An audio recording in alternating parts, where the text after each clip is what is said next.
या महिलेची तब्बल 1,81,00,000ची फसवणूक करण्यात आली होती। नामांकित संस्थेत प्राध्यापक म्हणून कार्यरत असलेल्या महिलेला एका अज्ञात व्यक्तीने संपर्क साधला होता। दिल्लीत तुमच्या विरोधात इन्कम टॅक्सची तक्रार दाखल झाली असून आर्थिक घोटाळ्यात अटक झालेल्या व्यक्तीकडे तुमचं क्रेडिट कार्ड असल्याचं त्यांना सांगण्यात आलं आणि त्यानंतर त्या महिलेची लूट करण्यात आली। या प्रकरणात पोलिसांनी आरोपी रमेश बाबूलाल शेठ, अमिश दीपक तुळशीदास शहा आणि राजकुमार नारंग या तिघांच्या मुसक्या आवळल्या।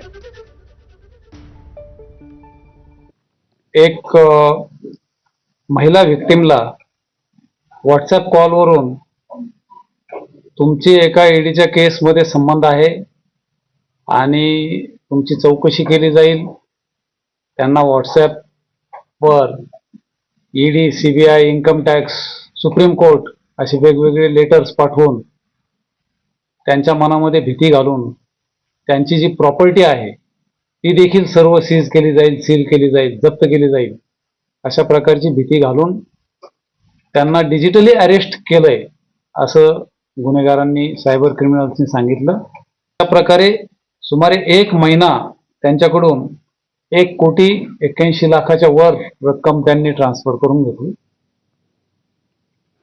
भिवंडी शहरात रस्त्यालगत मोठ्या प्रमाणावर